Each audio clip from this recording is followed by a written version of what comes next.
Hi guys, welcome back to the Social Tune and the newest episode of a Record Roundup. Now before we get into this, I just want to say thank you to all of you for all of your support, all the lovely comments you left on my last video.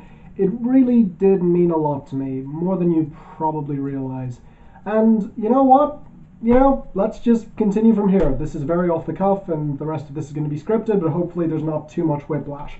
Also, if you're wondering why I'm wearing this and not the jacket, it's fucking boiling, okay? I'm not gonna put myself through that again. I've done it several times at this point, and it really does tire me out. And I have several videos to film today, so let's get into it. And this has been another pretty good couple of weeks with some real highs. With some records that surprised me, and others that turned out a little bit worse than I had hoped. And with all of that in mind, let's get started with our first record of the day.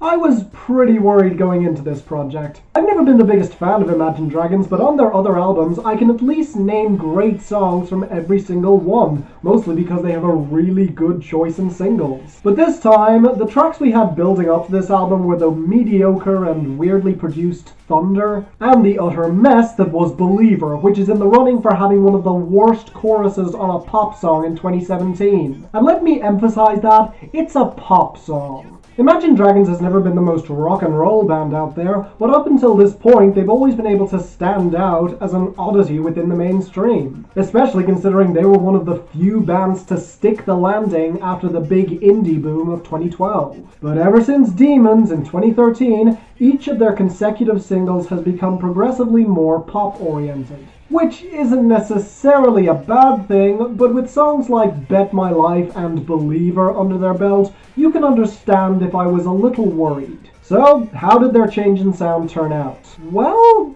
actually it's not that bad. In fact, overall, it's not bad at all. Nothing great or anything, but this album does have enough good songs to balance out the bad ones. And one big thing in its favor is that the hooks here are surprisingly catchy. No matter how awful Believer may sound, I will admit that I actually find it really hard to get it out of my head, no matter how desperately hard I may try. Hell, that catchiness is one of the reasons that I've steadily become more forgiving of Thunder. Or why songs like I Don't Know Why and Walking the Wire actually manage to work for me in a weird way. And that's before you get to the songs that are legitimately great, like the pretty excellent Mouth of the River, easily the most indie rock song on this album, or the pretty haunting closer Dancing in the Dark. This album does have some real lows, and the percussion in particular is really badly mixed across a lot of these tracks, but overall there are more good songs than bad. And personally, it's a solid 6 out of 10, which is way better than I was expecting at the very least. If you're a fan of this band, I wouldn't be surprised if you utterly loathed this. But if you're just in the mood for a respectable indie pop/rock album with some skippable songs, this isn't so bad.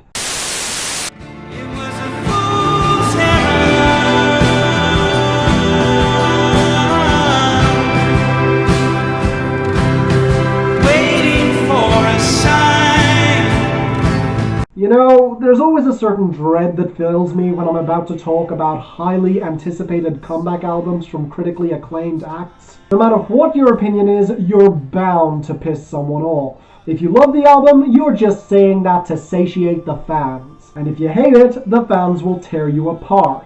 And even going for a middle ground is often not good enough in many people's eyes. And because of this, I was a little apprehensive to talk about the new album by Fleet Foxes, their first one in 6 years. It also doesn't help that, while I have proudly stated on multiple occasions that I'm a massive fan of their ex-drummer, Father John Misty, I wouldn't really say that I'm a big fan of Fleet Foxes as a band. Don't get me wrong, I like them, they've definitely made some albums that I really do enjoy, but what's always frustrated me about them is that on paper, they should be a band that I love a lot more than I actually do. This is a band famous for their harmonies and their gorgeous folk melodies that you can lose yourself in. This sounds right up my alley. And yet on this album, more than their last one, the issue became clear to me. The harmonies and the melodies are just too much. Let me explain. Crack Up is a gorgeous album with some gorgeous songs. But after hearing it half a dozen times, I have no wish to ever go back to it. Hell, if anything, this is the kind of album that I will recommend, but with the warning that it may not work for you. Because to me, it just feels too overindulgent, too airy, too inconsequential, which really shouldn't be the case on an album that is trying to be political. Okay, not just political, there are several songs here about our frontman's relationship with his bandmates, but the parallels to the 2016 election are still drawn and they don't feel entirely earned. What this album ultimately boils down to is choices, the ones you regret making and the ones you regret not making. Which is certainly interesting and does tie into the whole buyer's remorse that a lot of people had when they didn't actually vote during the 2016 election. But honestly, it's not nuanced enough to be relatable, and it's not vicious enough to be cathartic. Just like the instrumentation, a lot of the themes explored on this album just feel too blissful, even on a song like Cassius, which shows an outsider looking at the suffering that black people have gone through over the years and showing empathy,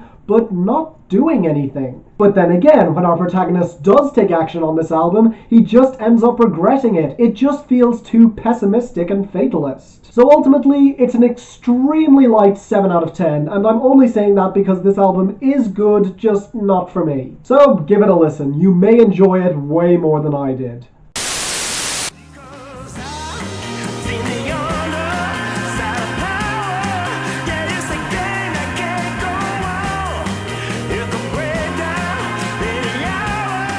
Oh, I have been looking forward to this one. When I first heard Algiers' self-titled album back in 2015, I was instantly enthralled by just how unique and visceral their sound was. And it ended up working for me on a very primal level. It was just awesome. And so it shouldn't be a surprise to anyone that it landed pretty high on my list of the best albums of 2015. And going back to it, I may have even slightly underrated it. It probably deserves to be a couple of slots higher. And so of course, I was really excited when Algiers announced their sophomore album, which was getting rave reviews and a lot more coverage than the first one. So I went into this expecting something incredible. And in a way, I did kind of get that, but I wouldn't quite say this is on the same level as their star-making debut. Like it or not, nothing can quite compare to the first time you hear their sound, and the writing doesn't cut quite as deep as the first time. But with that said, it's still an excellent album with some of Algiers' best hooks and individual songs to date. And while their last album dived into systemic racism, this album expands on that, bringing it into a more modern context. Take the opening track, Walk Like a Panther, which sets the bar almost impossibly high right from the start. Compared to the grief and anguish on their last album, this is a shot of pure rage, with the haunting piano touches balancing out against the distorted howling of our frontman Franklin James Fisher. And I will say this for the album compared to the debut, our frontman's performance here really does take a step up in terms of sheer savagery. All of that before you get to the lyrics, which goes after those who would trivialize the horrors that the poor and the underprivileged have gone through, including successful black people who have called racism a myth. Looking at you, Kanye. And although the opener does steal the show right from the start, there are still some phenomenal songs here. Like take the awesome bass line on Cry of the Martyrs, with the awesome string-touched bridge that breaks into a distorted yet melodic fuzz, made even better by that soaring gospel choir. Or on Cleveland, with its echoing and fitting whip crack of the drums, and the haunting backing vocals symbolizing the murdered black people who have come back to take revenge on their killers. As the song somehow matches the awesomeness of Run the Jewels' Thieves Scream the Ghost earlier this year. Or take the galloping grooves, great guitar accents, and a fantastic bridge ending with screams and a rush of drums and cymbals on the title track. It was so awesome that, while the nervous energy on the piano on the closer was great,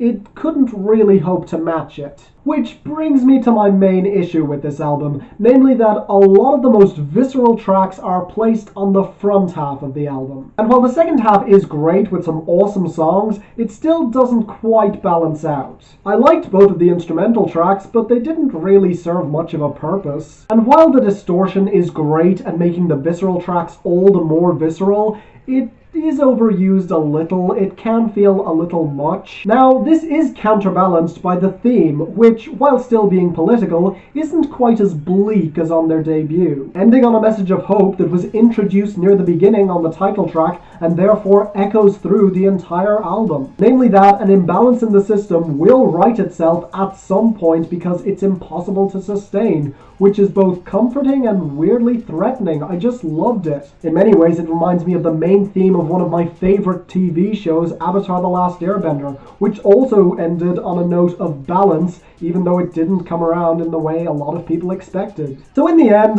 while I don't think this is as strong as their debut, and compared to some other music critics who have raved about this album, this may seem downright negative, I still enjoyed the hell out of this album, so it's getting a strong 8 out of 10. Great job again, Algiers. Keep up that momentum. Boy, yeah, right, yeah, right, yeah, right. Boy, yeah, right, yeah, right, yeah, right. Boy, yeah, right, yeah, right, yeah, right. Boy, yeah, right, yeah, right, yeah, right. Boy, yeah, right, yeah, right, yeah, right. Boy, yeah, right, yeah, right, yeah, right. If you're a fan of rap music and you have not heard of Vince Staples, what are you doing? He's one of those artists who isn't huge in the mainstream like Young Thug or Travis Scott, but he still does have a respectable following. Many other rappers have recognized his talent, and while many have compared him to Kendrick Lamar, I would personally disagree. He's great, just not quite that great. Like many others, I was introduced to him properly for the first time with his 2015 debut, Summertime '06. And while I don't think I love that album quite as much as some other outlets like Pitchfork, I will still say that I really did enjoy it. Enough so that I actually went back to listen to his 2014 Hell Can Wait EP, which in my opinion remains his best project to date. So after hearing him on multiple great guest verses, including the best one on that last Gorillaz album, and a really solid EP last year, I was really looking forward to his new album, Big Fish Theory, especially considering the rave reviews it was getting. And see, here's the thing, if this were an EP, I would understand all the hype and praise it's been getting. But as it is, this is just a really weird album with not much meat to it. It's got good foundations, but where it fails is in its substance. As strong as the album does open up with its intro track followed by Big Fish featuring Juicy J, which is easily my favorite song on this album, the album does run out of steam pretty quickly. There are multiple interlude tracks that don't really add anything, and most of the songs are good, but not anything all that impressive. As great as it was to hear Kendrick Lamar on Yeah Right, it's still an incredibly repetitive song. And then you have the wasted potential of 745, where the hook makes you believe that it's going to be a song full of references and plays on the phrase, only for him to reference the time, the car, and that's it. Seriously, you couldn't have mentioned the plane, the house number, the price of something, anything else to justify that title? Granted, the instrumentation is decent, but that's all it is across this project. Decent. There's not a moment that stands out here unless it's negative, like the boring as hell closer with Ty Dolla $ign, or the disappointment that is Samo featuring A$AP Rocky. Now with that said, there are still enough good songs here to redeem this project. Love Can Be is different in a good way, and both Party People and Homage are good songs, but ultimately it doesn't excuse just how short and inconsequential this project feels. So in the end, it's a solid 6 out of 10. There's not a bad song here, and Vince is solid across the board, but he's made better projects. You may as well go listen to them instead. Let go and have a good time. Have a good time. Have a good time. Music, let go and have a good time. I have never been a fan of Calvin Harris. He's never made a song that I would consider utterly awful per se, but he has made several songs I dislike, several of which have ended up as dishonorable mentions on lists of the worst hit songs of the year in question. So when I heard that this new album slash mixtape slash volume was getting rave reviews, I was curious, but definitely a little skeptical. After all, even when this guy first broke onto the scene and got big praise for his collaboration with Rihanna, We Found Love, I still really did dislike that song. But honestly, after listening through this album a few times, this is honestly a big improvement. Okay, it's not quite excellent. I don't think it's quite worth all the people yelling at every critic who's already released their mid-year list for not reviewing it sooner, but for me, it's easily Calvin Harris's best album to date.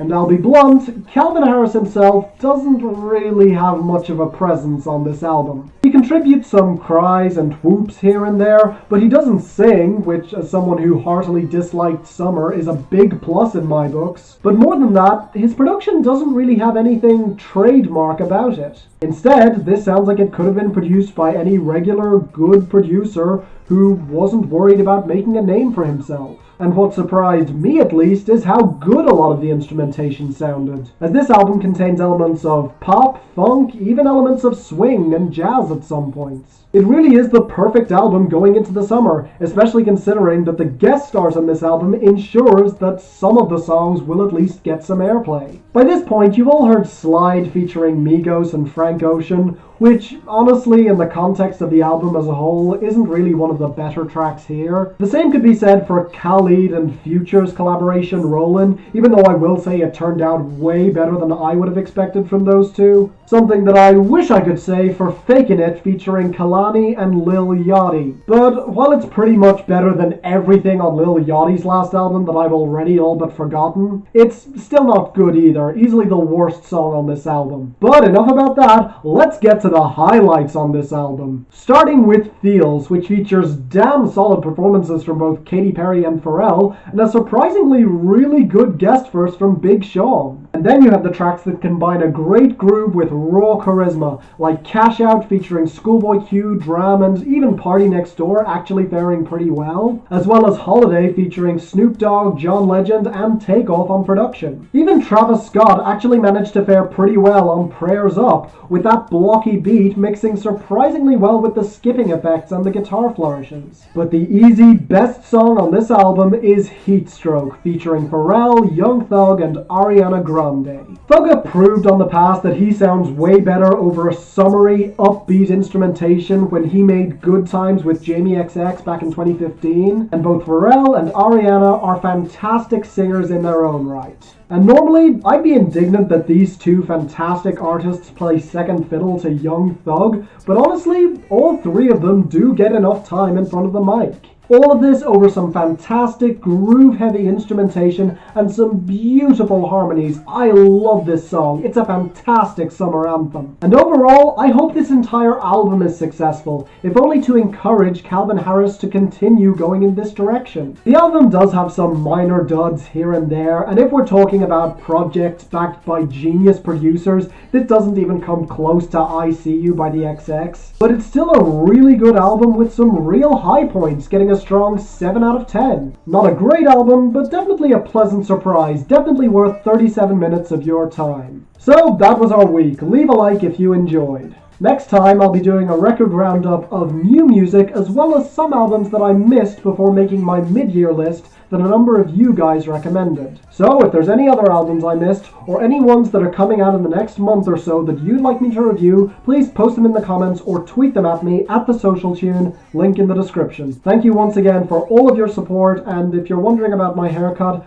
I cut it myself, so to me that says I did a pretty good job. To you that may say you never want me to cut your hair, which you'd be in your right to do. Otherwise, please subscribe so you don't miss a thing, and until the next time, I'm Finn, and this is the Social Tune, signing off.